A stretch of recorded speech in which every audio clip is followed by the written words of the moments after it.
Good morning students. इससे पहले की क्लास में हम लोगों ने एक्टिव पैसिव वॉइस में एक्टिव वॉइस से पैसिव वॉइस कैसे चेंज किया जाता है उससे रिलेटेड कुछ रूल हमने सीखा था। सब्जेक्ट ऑब्जेक्ट में कैसे चेंज किया जाता है, सब्जेक्टिव केस को ऑब्जेक्टिव केस में या ऑब्जेक्टिव केस को सब्जेक्टिव केस में कैसे चेंज करना है, इसका रूल आपको बताया गया था। और उसके बाद में टेंस में कैसे चेंज किया जाता है और किस टेंस में कौन सी हेल्पिंग वर्ब लगती है, इसको एक्टिव वॉइस से पैसिव वॉइस चेंज करने में बताया गया था। और साथ साथ में ये बताया गया था कि कौन कौन से वो टेंसेज हैं जिनकी एक्टिव से पैसिव वॉइस नहीं बनती है, ट्रांजिटिव वर्ब क्या होती है, इंट्रांजिटिव वर्ब क्या होती है, इसको बताया गया था। और ये भी हमने देखा था कि ऐसे सेंटेंसेज जिसमें ओनली इंट्रांजिटिव वर्ब प्रेजेंट हो उसकी पैसिव वॉइस नहीं बनाई जाती है। जनरली उन्हीं सेंटेंसेस की पैसिव वॉइस बनाई जाती है जिसमें ट्रांजिटिव वर्ब प्रेजेंट हो। उसी से रिलेटेड जो है पैसिव वॉइस, एक्टिव वॉइस से पैसिव वॉइस रिलेटेड रूल में हम उसी में आगे बढ़ेंगे।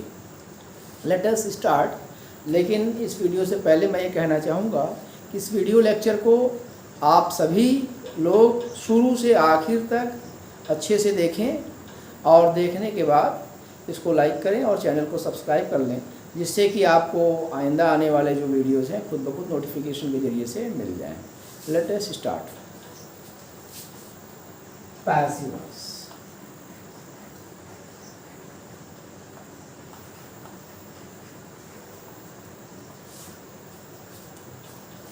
अब हम जानेंगे for example first sentence is I write. मैंने यहाँ पे एक सेंटेंस लिखा आई राइट अ लेटर। इस सेंटेंस में I is subject and letter is object and write is verb. और वर्ब किस तरह की है, कैसी है, ट्रांजिटिव है कि इंट्रांजिटिव है, इसको समझने के लिए हम देख रहे हैं the effect of action of writing is both on subject and also on object. Means the effect of action of writing is passing over from subject to object. In this way, our verb write is transitive verb. It is transitive verb. TR. Transitive verb. अब इसका active voice से passive voice बनाने के लिए बताया गया था कि यहाँ पर और लेटर जो है इसका जब हम पैसिव वॉइस बनाएंगे, और लेटर को हमने पहले लिया, ये टेंस हमारा राइट है, प्रेजेंट इंडेफिनिट टेंस में है। प्रेजेंट इंडेफिनिट टेंस में पैसिव वॉइस बनाते हैं उसमें helping verb is are am का यूज किया है। और लेटर यहाँ पर क्या है, ये सिंगुलर है, सिंगुलर, इसलिए इसके साथ हेल्पिंग वर्ब क्या लगाएगा, is. A letter is. Write का थर्ड फॉर्म हम लिखेंगे, राइट का थर्ड फॉर्म है रिटेन। रिटेन। अब इसके बाद ये जो सब्जेक्टिव केस जो ऑब्जेक्टिव केस के पास जाएगा उसके पहले हम बाय लगाएंगे, डी बाय। बाय आई का ऑब्जेक्टिव केस क्या हो जाएगा, in this way I write a letter. इसका पैसिव वॉइस हमने बनाया, a letter is written by me. ये हमारा पॉजिटिव सेंटेंस है। ये सेंटेंस कैसा है, पॉजिटिव। अब हम देखेंगे नेगेटिव सेंटेंस। इसी सेंटेंस का नेगेटिव सेंटेंस बनाएंगे, उसका फिर हम जो है पैसिव वॉइस बनाएंगे। यहाँ पर राइट है, वर्ब क्या है, राइट। प्रेजेंट इंडेफिनिट टेंस में, प्रेजेंट इंडेफिनिट टेंस में नेगेटिव सेंटेंस में पहले बताया था मैंने वीडियो लेक्चर में, डू नॉट और डज नॉट का यूज किया जाता है। लेकिन यहाँ पर डू नॉट यूज किया जाएगा क्योंकि वर्ब में एस ई एस या आई एस नहीं लगा हुआ है। इस सेंटेंस का नेगेटिव फॉर्म हुआ I do not write a letter. इसका हम पैसिव वॉइस बनाएंगे और लेटर वैसे ही पहले लाएंगे, हेल्पिंग वर्ब लगाएंगे इज। अब ये जो नॉट है जो होगा तो यहाँ लगा देंगे, इज नॉट। यहाँ पहले इज था, यहाँ पर इज के बाद नॉट बढ़ा देंगे, इज नॉट। राइट का थर्ड फॉर्म रिटेन, बी बार बाय लगाकर इसके बाद मी लगा। इन द सेम वे अब हम देखते हैं इंट्रोगेटिव सेंटेंस अगर है, इसी सेंटेंस का हम जो है इंट्रोगेटिव, और इंट्रोगेटिव में मैंने बताया था दो तरह के इंट्रोगेटिव सेंटेंस है, simple interrogative sentence and double interrogative sentences. Simple interrogative sentences means interrogative sentences beginning with helping verb, and double interrogative sentences means interrogative sentences having question word like what, when, why, where, why, how, etc. before the helping verb. Means they take both helping verb and also WH family question word. In this way, first of all, इसी का हम जो है question बनाएंगे. ये जो helping verb do है, इसको इंट्रोगेटिव बनाते समय डू को बिगिनिंग में कर देंगे. Do I write a letter. This is your interrogative sentence. एकदम आसान. अब अगर इसकी पैसिव वॉइस बनानी है, यहाँ पर डू बिगिनिंग में आया है, डू इज हेल्पिंग वर्ब, क्योंकि हेल्पिंग वर्ब से स्टार्ट हो रहा सेंटेंस, इसलिए क्या है इंट्रोगेटिव सेंटेंस. कैसा interrogative sentence? Single interrogative sentence, means interrogative sentence of first type. अब इसकी जब हमको पैसिव वॉइस बनानी है, एकदम आसान. ये यहाँ पर जो ऑब्जेक्ट अ लेटर, इसको पहले हम लिख लें यहाँ पर अ लेटर. अ लेटर क्या है? सिंगुलर है. सिंगुलर के साथ क्या लगा था? इज. यही जो इज है, इसको इसके आगे कर देंगे. इज स्टार्टिंग में हो गया. इन दिस में हमारा हो गया इज अ लेटर. अब उसके बाद राइट का थर्ड फॉर्म रिटेन बाय. ये हमारा फर्स्ट टाइप का हो गया. अब इसी में इंट्रोगेटिव सेकंड जो है double interrogative. Double interrogative means जिसमें क्वेश्चन वर्ड भी हो और हेल्पिंग वर्ब हो. Why do you write a letter. ये हमारा सेंटेंस है. इसकी हमको पैसिव वॉइस बनानी है, तो इसमें एकदम आसान है. ये जो क्वेश्चन वर्ड है व्हाई या व्हाट या व्हेन या हाउ या वेयर, इससे कोई छेड़छाड़ नहीं करनी है. वो क्वेश्चन वर्ड जहाँ का तहाँ वैसे ही रहेगा, उसमें कोई कुछ नहीं करना है. और उसके बाद जो ऊपर वाले सिंगल इंट्रोगेटिव सेंटेंस का पैसिव वॉइस है, उसी को पूरा उसमें ऐड कर दिया जाएगा. तो इसमें आपको घबराना नहीं है. जब इसका पैसिव वॉइस बनाएंगे तो वाई ज्यों का त्यों रहेगा. अब यहाँ पर ये helping verb is a letter written by you. ये आपका हो गया. इस तरह से हमने देखा किसी सेंटेंस का पैसिव वॉइस अगर वो पॉजिटिव सेंटेंस में हो, नेगेटिव में हो, सिंगल इंट्रोगेटिव में हो, डबल इंट्रोगेटिव में हो, तो किस तरह से उसको चेंज किया जाता है. अब इसके बाद हम लोग आगे सीखेंगे. यहाँ पर हमने पॉजिटिव, नेगेटिव और इंट्रोगेटिव सेंटेंस का सीख लिया. आपको मैं सजेस्ट करता हूँ कि और भी जो बाकी एक सेंटेंस का मैंने एक टेंस का बताया, प्रेजेंट इंडेफिनिट टेंस का, past indefinite, future indefinite, present continuous, past continuous and present perfect, past perfect और एंड फ्यूचर परफेक्ट. इन टेंसेस का भी इसी तरह से आप एक एक सेंटेंस का रिवीजन कर लें, एकदम आसान हो जाएगा, समझ में आ जाएगा. अब इसके बाद हम लोग बढ़ेंगे इम्पेरेटिव सेंटेंसेस, कि इम्पेरेटिव सेंटेंसेस की पैसिव वॉइस कैसे बनाई जाती है. इम्पेरेटिव सेंटेंस में पहले ही बताया गया था. इम्पेरेटिव सेंटेंस में किसी चीज़ का ऑर्डर किया जाता है, कोई एडवाइस दी जाती है, रिक्वेस्ट किया जाता है, सजेशन किया जाता है, या किसी बात से करने से मना किया जाता है. इस तरह के सेंटेंसेस को हम इम्पेरेटिव सेंटेंसेस कहते हैं.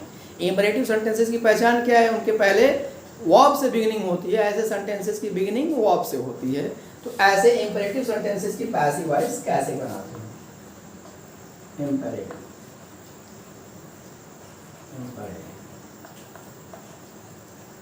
सेंटेंसेस देखते हैं हम. यहां पर पहला है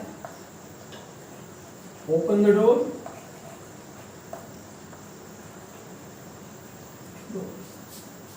सेकेंड है shut the window.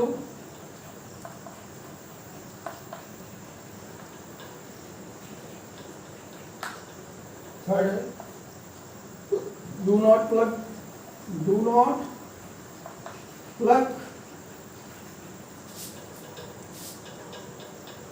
not pluck the flowers. Four, give me a pen please. यहाँ पर मैंने चार, एक मैं और लिख दिया पांचवा sentence, to the left.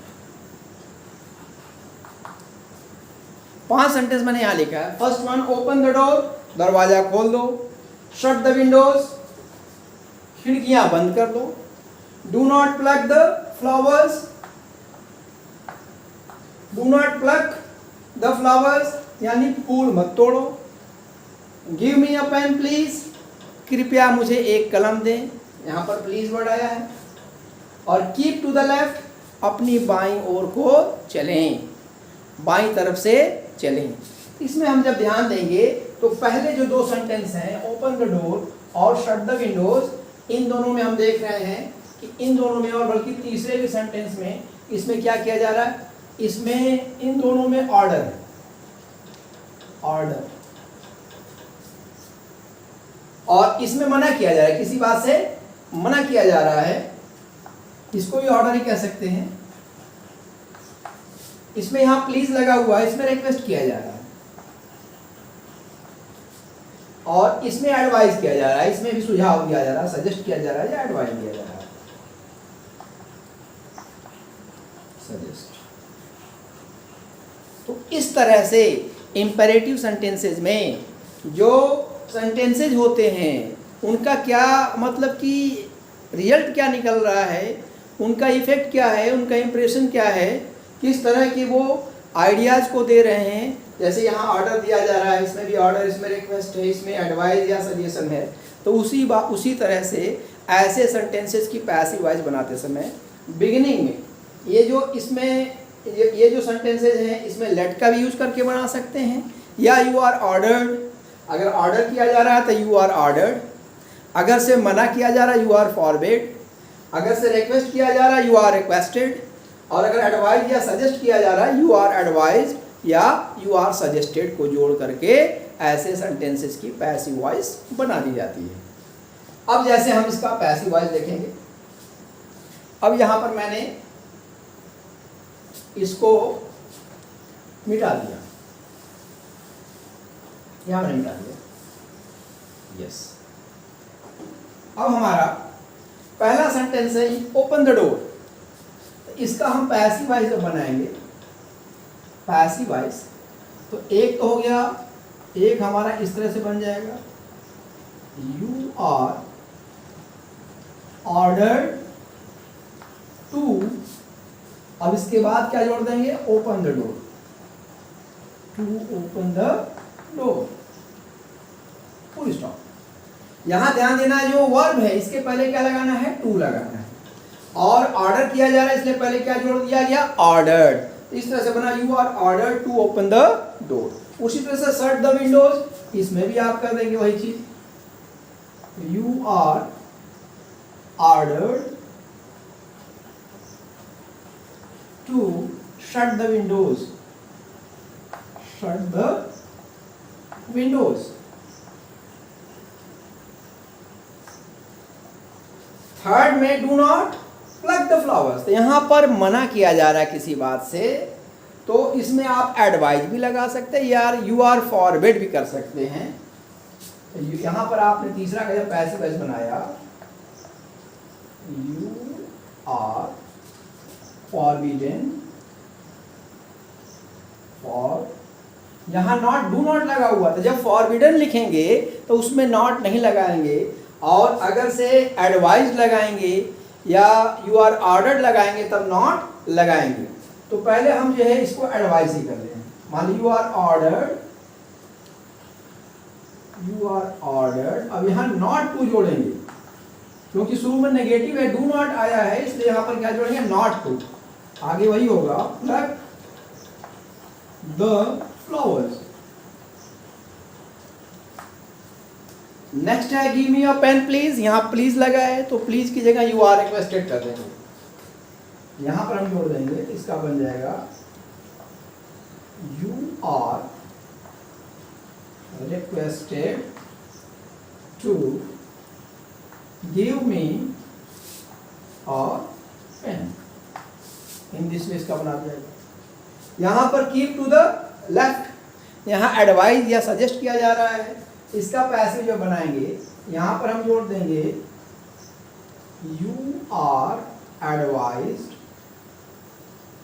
You are advised, या दूसरा word suggested, suggested to keep to the left, to the left. इस तरह से ऐसे इंपरेटिव सेंटेंसेस की हम इस तरह से पैसिव वॉइस बना सकते हैं। आप और भी इसी तरह से प्रैक्टिस कर सकते हैं। अब इसके बाद अब हम जो अगला पॉइंट सीखेंगे कि जनरली आपको बताया गया था कि जब किसी सेंटेंस की पैसिव वॉइस बनाई जाती है तो उसमें सब्जेक्टिव केस को जब ऑब्जेक्टिव केस में ले जाते हैं तो उसके पहले बाय लगाए जाते हैं, बी वाई बाय।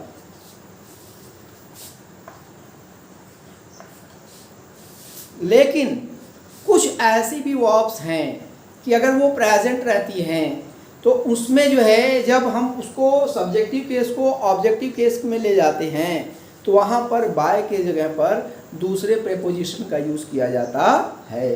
कुछ में हम इन का यूज़ करते हैं, कुछ में विथ का यूज़ करते हैं, कुछ में फॉर का यूज़ करते हैं, कुछ में ऐट का यूज़ करते हैं, यानी अलग अलग जो है प्रेपोजिशन का यूज़ किया जाता है। इसे बहुत गौर से और बहुत ध्यान से इसको सीखना है, क्योंकि इसमें से अक्सर एक न एक passive voice active to passive voice change करने के लिए एग्जामिनेशन में पूछा जाता है। तो अब ये रूल अगला क्या है कि हम जनरली जो है सब्जेक्टिव केस को जब ऑब्जेक्टिव में चेंज करते हैं तो उसके पहले बाय लगाते हैं। जैसे by me, by us, by them, by her, by him. इस तरह से हम जो ऑब्जेक्टिव केस होता है उसके पहले हम ये लगाते हैं। लेकिन ये जो हमने बाय बाय लगाया है ये कुछ ऐसी वर्ब्स है जिसमें ये ना लग करके दूसरे प्रेपोजिशन कहीं पर एट लगाया जाता है, किसी में इन लगाया जाता है, किसी में विथ लगाया जाता है, किसी में फॉर लगाया जाता है। कुछ वर्ब्स ऐसी भी हैं, इसको हमको गौर से समझना है और जानना है। आइए हम देखें कि वो कौन कौन से वर्ब हैं। सबसे पहला पॉइंट लेंगे। दो वर्ड हैं। पहली वर्ब है नो, KNOW, और दूसरी वर्ड है ऑब्लाइज, OBLIG। यदि किसी सेंटेंस में एक्टिव वॉइस से पैसिव बनाने के लिए जो आया हुआ है उसमें अगर वर्ब नो आई हो, KNOW, नो मतलब जानना, या ऑब्लाइज आया हुआ हो, कृतज्ञ होना, अगर ये आई हुई है तो जब इसका पैसिव वॉइस बनाएंगे तो इनका पैसिव वॉइस बनाने में जहाँ पर बाय यूज करना है, बाय की जगह क्या यूज करेंगे, ये नहीं यूज करेंगे, बल्कि इसके स्थान पर टू का यूज करेंगे। अब हम इसका एग्जाम्पल देखेंगे। पहला example number 1, I know him, I know him. यहां पर एक सेंटेंस है। यहां पर आई क्या है, सब्जेक्ट, हिम क्या है, ऑब्जेक्ट, नो क्या है वर्ब, और वर्ब कैसी है, ट्रांजिटिव। क्यों ट्रांजिटिव वर्ब है, क्योंकि इसमें सब्जेक्ट ऑब्जेक्ट दोनों प्रेजेंट हैं। वर्ब का इफेक्ट सब्जेक्ट ऑब्जेक्ट दोनों के ऊपर ट्रांसफर हो रहा है, ये ट्रांजिटिव वर्ब है। अब इसका हमको पैसिव वॉइस बनाना है, तो पैसिव वॉइस बनाते जो हिम है इसको यहाँ लाएंगे, ये ऑब्जेक्टिव केस है, जब इसको यहाँ पर लाएंगे तो हिम को क्या कर देंगे, ही। अब नो क्या है, वर्ब की फर्स्ट फॉर्म है, प्रेजेंट इंडेफिनिट टेंस में है। प्रेजेंट इंडेफिनिट टेंस में हम जानते हैं कि हेल्पिंग वर्ब इज आर का यूज किया जाता है, तो ही है, ही के साथ क्या लगाएंगे, इज। अब नो है, नो का थर्ड फॉर्म क्या होगा, known, he is known, know. अब इसके बाद में यहां पर आई आया है, आई का जो है ऑब्जेक्टिव क्या किसका होगा, मी। तो रूल तो ये कह रहा है कि इसके पास पहले क्या आना चाहिए, बाय, क्या आना चाहिए, बाय। लेकिन हमने यहाँ पर बताया बाय ना यूज करके इन दोनों वर्ब्स के बाद क्या यूज किया जाता है, टू यूज किया जाता है। यहाँ पर टू में आया है, यही हमको ध्यान देना है। इन द सेम वे अब हम एक और एग्जाम्पल दूसरा लेंगे ऑब्लाइज का। शी इज obliged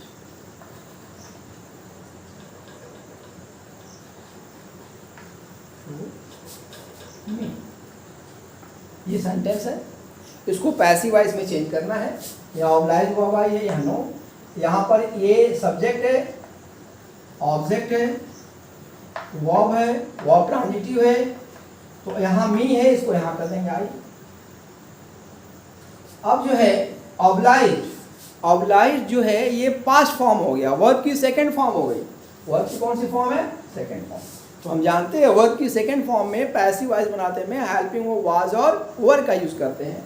यहाँ पर आई सिंगुलर आया है, तो आई के साथ हमने क्या लिखा? वाज। ऑब्लाइज का थर्ड फॉर्म ऑब्लाइज। अब शी का ऑब्जेक्टिव केस क्या है? हर। शी का ऑब्जेक्टिव केस हर। तो रूल क्या कह रहा है कि इससे पहले बाय आना चाहिए, लेकिन हमने यहाँ पर बताया है कि ऑब्लाइज के साथ क्या लगेगा? टू। यहाँ पर हो जाएगा टू है। तो इस तरह से हमने देखा कि दो वर्ब्स हैं, नो एंड ऑब्लाइज। अगर से ये सेकंड फॉर्म में या फर्स्ट फॉर्म में कि यहीं पर थर्ड फॉर्म में अगर आई हुई हैं, तो इसके बाद जो ऑब्जेक्टिव केस है उसके पहले बाय का यूज ना करके प्रीपोजिशन टू लगाया जाता है। ये रूल नंबर 1 हो गया। अब इसके बाद हम सेकंड,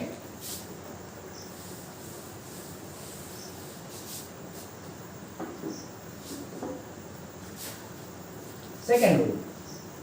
सेकेंड में दो वर्ब है, जैसे कंटेन है, contain and consist. Consist,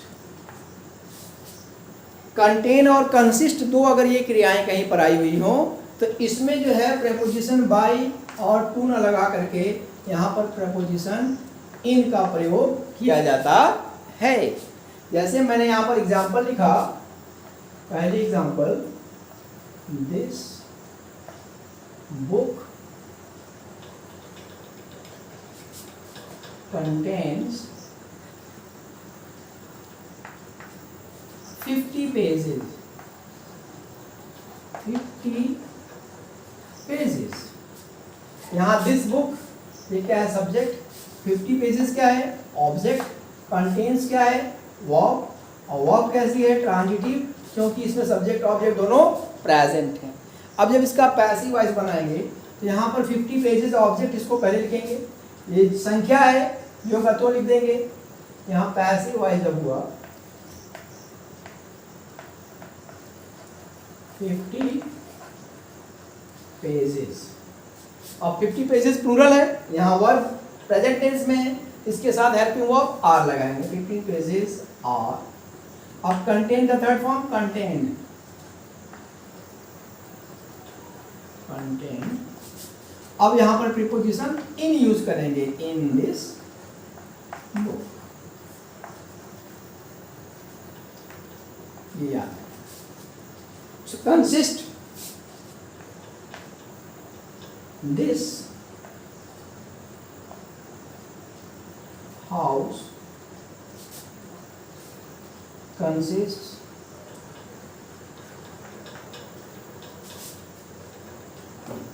five members। अब इसको हमको पैसिव बनाना, पहले यहाँ पर 5 मेंबर्स और दिस हाउस, ये सब्जेक्ट भी प्रेजेंट है, ऑब्जेक्ट भी प्रेजेंट है, ये वर्ब भी है। वर्ब कैसी है? ट्रांजिटिव, क्योंकि सब्जेक्ट ऑब्जेक्ट दोनों प्रेजेंट है। जब इसकी पैसिव बनाएंगे 5 मेंबर्स पहले लिखेंगे, पैसिव वॉइस 5 मेंबर्स आर, यहाँ ज्यादा है प्रेजेंट टेंस में, इसलिए हेल्पिंग वर्ब आर का यूज किया गया, आर। कंसिस्ट का थर्ड फॉर्म कंसिस्टेड। अब यहां पर क्या यूज करेंगे? प्रीपोजिशन इन दिस हाउस, यहाँ पर इनको याद रखना। इस तरह से हमने देखा कि अगर से कंटेन और कंसिस्ट वर्ब आई हुई हो, उसका पैसिव वॉइस बनाना हो, तो हम पैसिव वॉइस में बाय ना यूज करके उसकी जगह क्या लगाएंगे? इनका यूज करेंगे। थर्ड में हम बताएंगे कि कुछ ऐसी वर्ब्स हैं जिसके साथ हम जो है बाय ना यूज करके ऐड का यूज करते हैं उन वर्ब्स के साथ। जैसे डिसअपॉइंटेड वर्ब है, डिसअपॉइंटेड, डिसप्लीज्ड, डिसअपॉइंटेड है, डिसप्लीज्ड है, डिस्ट्रेस्ड है, एस्टोनिश्ड है, distressed, astonished,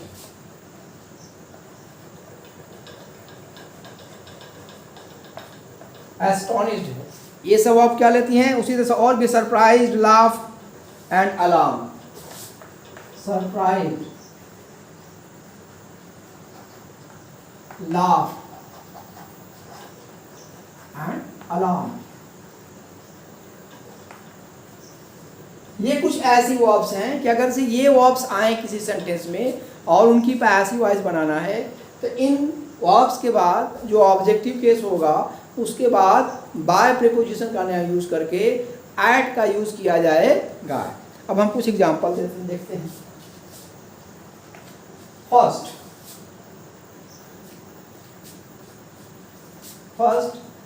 his miserable condition disappointed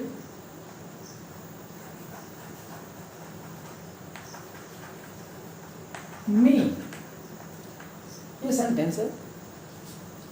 तो यहां पर his क्या आ गया? his यहां पर जो है हो गया सब्जेक्ट, मी क्या हो गया?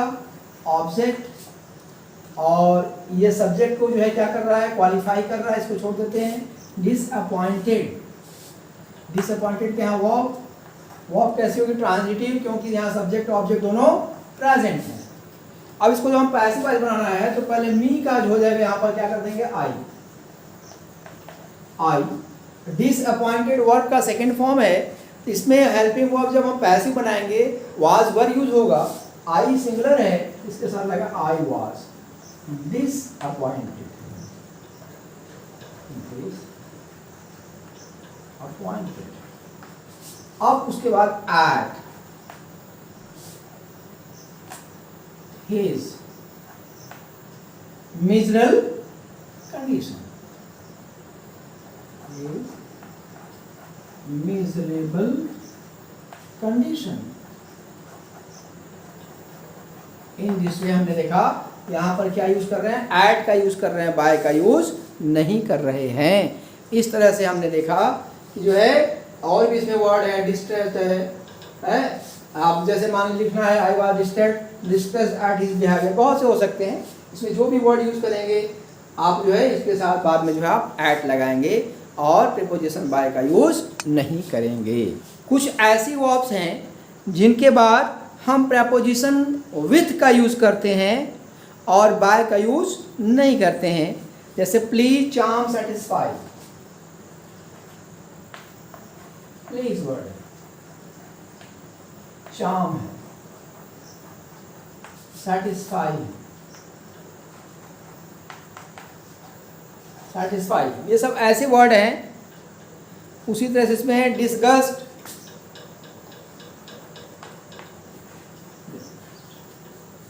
इन वर्ब्स के बाद हम प्रीपोजिशन विथ का यूज करते हैं, बाय का यूज नहीं करते हैं।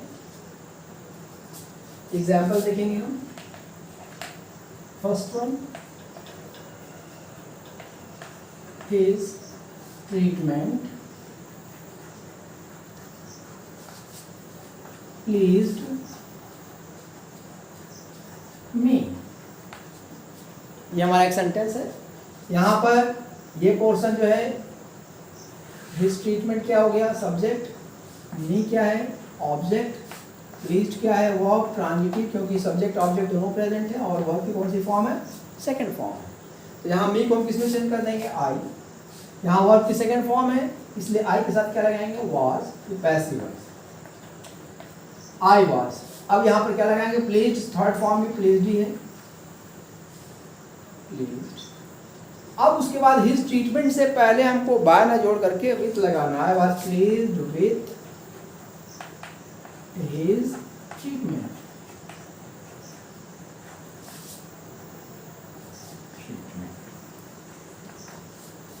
इस तरह से ये हमें याद रखना है कि इसके साथ प्रीपोजिशन विथ का प्रयोग किया जाएगा। वैसे हमारा चार का भी, चार्म का भी है, सेटिस्फाई का भी है और डिसगस्ट का भी है। इससे पहले मैंने ये बताया था कि अगर somebody, anybody, nobody, someone, no one इस तरह से बिगिनिंग में आते हैं तो जो पैसिव वॉइस बनाते समय इनको हम यूज नहीं करते हैं, इनके बिना ही पैसिव वॉइस बना दी जाती है। तो आज के लिए पैसिव वॉइस में इस तरह से पूरा कवर कर लिया गया, इसको आप अच्छे से कर लेंगे। और इसके साथ साथ जो हमारी मॉडल्स हैं, जैसे हमारी मान लो कैन, कुड है, मे, माइट है, मस्ट है, ये सब अगर से वर्ड आए हुए हों और इसका अगर हमको पैसिव वॉइस बनाना है, बहुत आसान है, बस इसके बाद बी बढ़ा दिया जाता है। जैसे मैं एग्जांपल यहाँ लिखूँगा 5वां, मैंने लिखा आई कैन डू इट, ये मैंने एक सेंटेंस यहाँ पर लिखा। यहाँ कैन क्या है? मॉडल है, मॉडल। मॉडल्स आ जाए, कैन आए, मे आए, मस्ट आए, माइट आए, ये सब अगर वर्ड आए, अगर इसका पैसिव बनाना है तो इट यहाँ पर पहले होगा। अब कैन के बाद हमने बी बढ़ा देना है, बी, कैन के बाद बी। अब डू के यहाँ पर थर्ड फॉर्म क्या हो जाएगा? डन। बाय आई में क्या हो जाएगा? उसी तरह से मैंने एक एग्जांपल लिखा, शी में टेक इट, यहाँ पर में क्या है? Models, model. अब अगर से इसको हमको चेंज करना है तो यहाँ इट पहले हो जाएगा, में हमने लिखा, इसका क्या बढ़ा देंगे? बी बढ़ा देंगे, इट मे बी। टेक का third form taken, by she का क्या हो जाएगा? इस तरह से 2 वीडियो लेक्चर में एक्टिव पैसिव वॉइस को हमने कवर किया। एक्टिव वॉइस क्या होता है, पैसिव वॉइस क्या होता है, एक्टिव वॉइस से पैसिव वॉइस बनाने में सब्जेक्टिव ऑब्जेक्टिव केस रूल्स क्या होते हैं, टेंस रूल क्या होते हैं, किन टेंसेस की पैसिव वॉइस नहीं बनाई जाती है, इंट्रोगेटिव सेंटेंस, नेगेटिव और पॉजिटिव सेंटेंस की पैसिव वॉइस बनाने में क्या ध्यान देना है, ये हमने देखा। फिर इम्पेरेटिव सेंटेंसेस की पैसिव वॉइस कैसे बनाई जाती है, हमने वो देखा। और उसके बाद फिर हमने देखा कि कुछ ऐसी वर्ब्स जिसमें स्पेशल वर्ब्स होती हैं, जिसमें हम जो है सब्जेक्ट ऑब्जेक्टिव केस बाय के जगह दूसरे वर्ड्स, कहीं पर टू, कहीं पर इन, कहीं पर जो है विथ, इनका यूज़ करते हैं। तो हम आप मेरी जो है सभी जो है वीडियो देखने वाले जितने भी हमारे स्टूडेंट्स हैं, सबसे मेरा ये रिक्वेस्ट है, सजेशन है कि इसको वीडियो को खूब अच्छी तरह से ध्यान तवज्जो से अच्छे से देखें 1-2 बार, और देखने के बाद एक्सरसाइजेज सॉल्व करेंगे। और पूरी उम्मीद है कि आपको ये वीडियो समझ में